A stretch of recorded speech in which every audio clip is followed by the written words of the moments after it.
So I have transferred my pattern onto my dress. It's all ready to sew.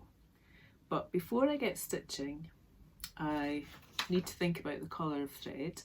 And if you're not sure, you can actually use this printout as like a mini colouring in sheet and just grab the colours in pens or crayons or whatever that you have in thread and just play about with it. What I'm going to do is I'm actually going to do a little demonstration on this smaller design I've created, which you can do what you like with. And I'm just going to demonstrate there's a variety of different ways you can stitch up any design, but because we are stitching on clothing and we want it to be long lasting, then I'm going to just get you to consider a few things and demonstrate this. And it also means I can practice a couple of different variations, or I've got 3 flowers here. So I'm going to stitch the flowers in 3 different ways and see which one I like best, and then I will go ahead and start stitching the design on my dress. So let's get stitching. So I'm going to start by stitching this flower head here. And my thinking is I've got a colour scheme that I've decided, and it's very much based on this cabin kit that I designed. I just really love the lilac shades and the greens on this dark fabric, and because I'm using a black dress, then I think these colours will work really well. So I've already decided on my colour scheme and I have my threads all here ready to go.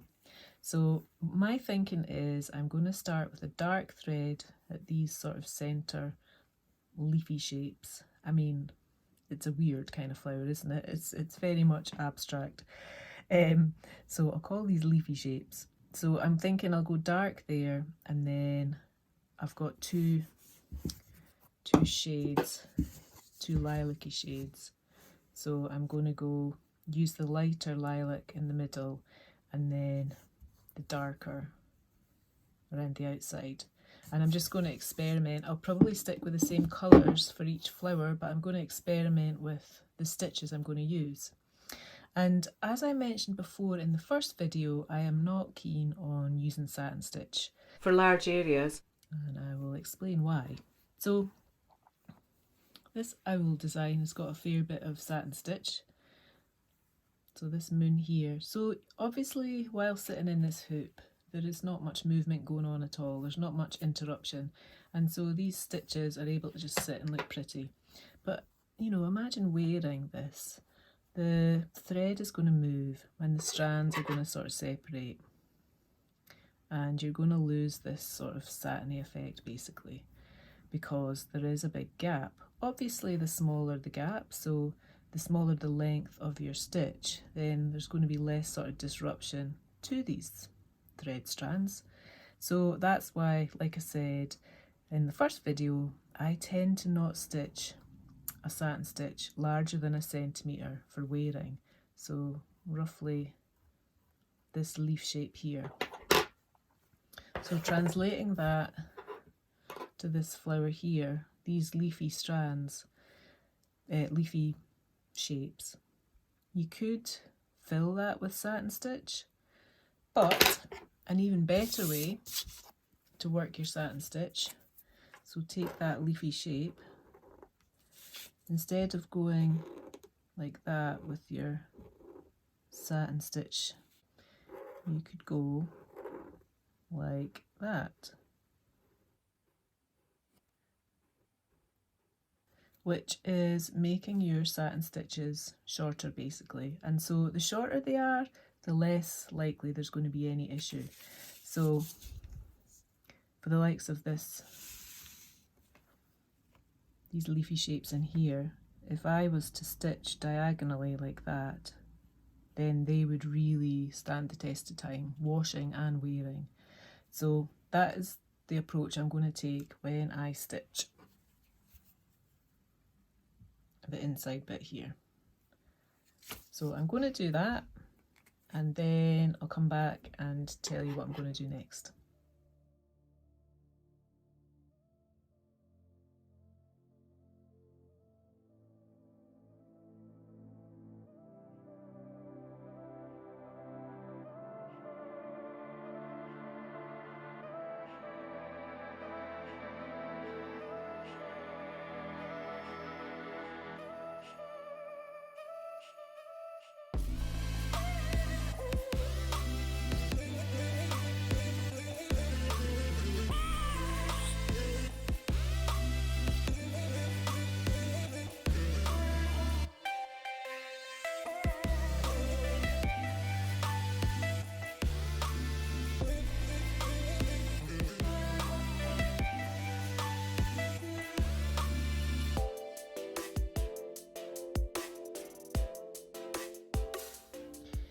So the next colour I've got is the lighter lilac, and I'm going to stitch using long and short stitch and fill this inner circle here, because my rule of thumb is that for any area bigger than 1 centimetre I use long and short stitch to fill it.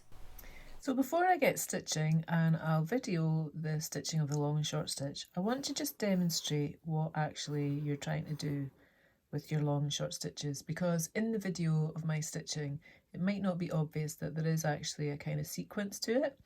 So I just thought I'll show you quickly through drawing it, then you'll get an idea of what you're trying to create. So as the name suggests, we're doing long and short stitches. So we're filling in an area using a long stitch, then a short stitch, long stitch, short stitch. And we just work, so we work in rows, and you start at one side, work to the other. You might find it easier to work from left to right. It doesn't matter. You're going from one side to the other. So that's your first row of long and short stitches. Now you want to do your second row. So you simply go to, again, you can start either side. You're doing your second row, so you basically meet the end of that last stitch that was done in the row before. So here, but rather than creating a short stitch, I'm just stitching the same size of stitch. And because the first row was staggered, then keeping the stitches all roughly the same in the second row, you still get a staggered effect. And this is basically how you fill in an area. So here you can see an outline, so I'm just going to work to that outline.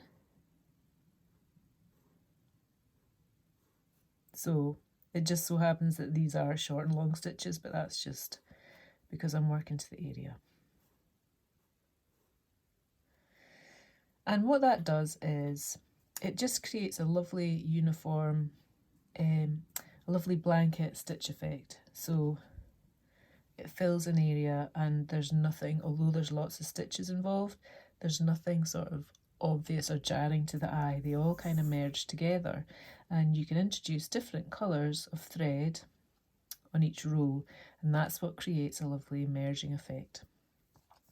And so with the flowers, obviously we have a circular shape, so it's not obviously as uniform, but we can still use the same principles of long and short stitch and then keeping it staggered. But what you find is with shapes that change, so go from narrow to wider, you get more gaps, which I'll demonstrate. So in the case of this circle, I am going to be thinking about the direction of my stitches. I could have them all going one way, but I like to vary the direction to fit the shape. So again, this is just a personal preference. So if I was to return and add in the second row, you can see that there's gaps now. So what I do in this instance is basically just fill in the gap with another stitch. But the key being that this added stitch is still going to be staggered. So I make sure that I come in a different height from the previous stitches and just fill in the gaps. And so that's my second row. So then I can do a third row. And again, just go along the row. And yeah, it's not an exact science, and the wonkier the better really, because the stitches need to be staggered, basically. So don't worry if you think you're getting it wrong, because as you can see here, we are just making it up. So I'm going to show you stitching the flower, and this is kind of the idea that I'm going for, and hopefully it'll make some sense.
this flower head is different from the one where I stitched up to the outline.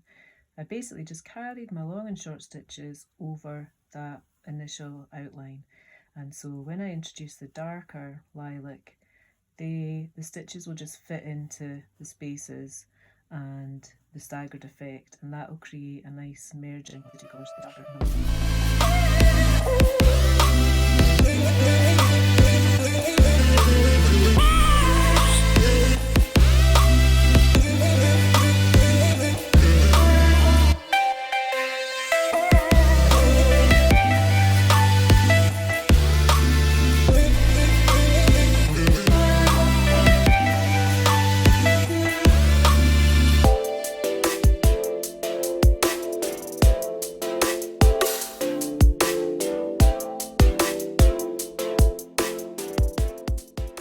So I mentioned that you can use outlining stitches to fill, and this is another great way to fill that creates a durable filled area, because you're not using lots of big loopy stitches, you're doing small stitches and lots of them together. So I'm thinking I might use chain stitch to fill in around this flower, because I think it'll give a lovely texture. So all I'm doing, if you've never done chain stitch, is you bring your needle out and then return it back where you brought it out, and take your needle a stitch length ahead, making sure that you catch your thread, and then you pull. And that creates one chain. So I'm just working round right next to this stitching that I've already done. So I want to create another chain, so I'm bringing my needle back through where I brought it out, making sure I catch the thread behind the needle and then pull. So you can see these chains they're not very open, but that's fine because this is what creates the texture and fills my area. So back down where I brought the thread, needle out, stitch length ahead, make sure I catch my thread behind the needle, and then pull. And I'm going to work all the way around and then simply return, doing a row right next to this first row, and then return and do another row. I think 3 rows will probably be enough to fill this area, and I'll show you the effect that creates. So I can just demonstrate quickly how to fill using Backstitch. It's so simple. Just basically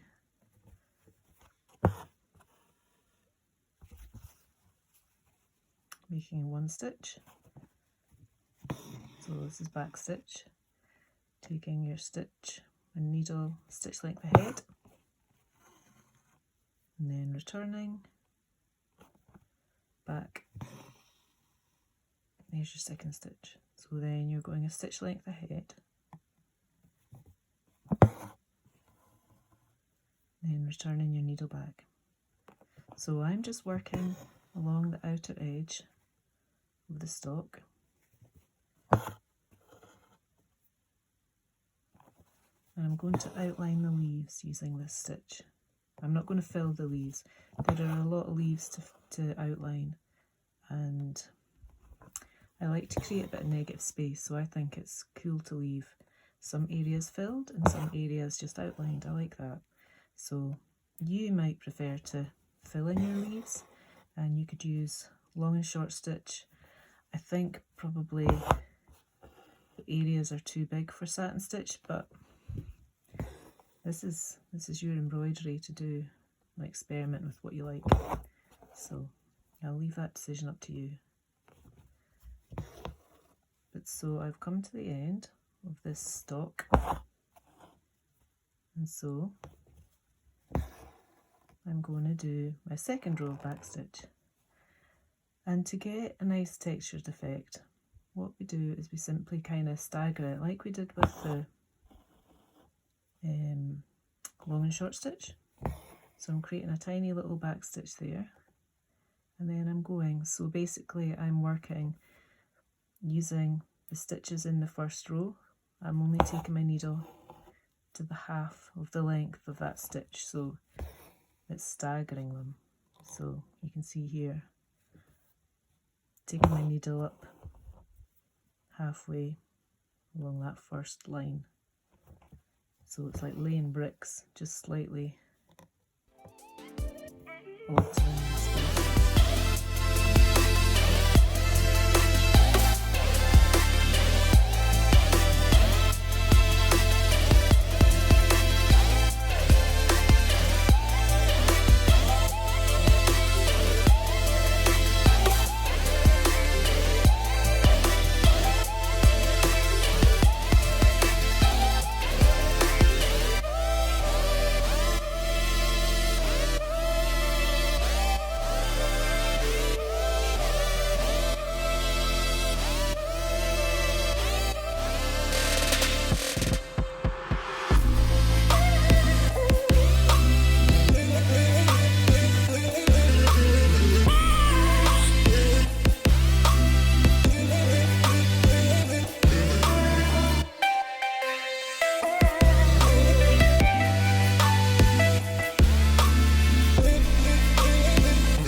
So I filled every part of the design that's going to go on my dress except for the moon, but I think I'm going to just do backstitch the same as I did for my stem. So you can see I filled the stems with rows of backstitch, and then I continued the outline of the leaves with backstitch. That was always going to be my plan.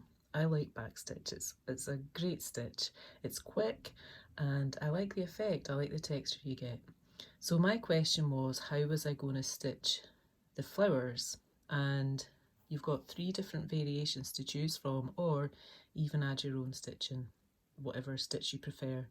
I finished this last one with Satin Stitch because the depth of that area was less than a centimetre. It's quite small and quite thin, so the stitches are going to be durable and should wash fine and wear well. So that would be an option. My favourite one has ended up being the chain stitch. It's quick to stitch, and I just really like the textured effect that you get. I like how the dark fabric shows through, so it just creates a lot of interest for me, and I like it. So that's all that matters. But I thought this one was going to be my favourite, funnily enough, and I actually like it the least because there is less textural elements going on.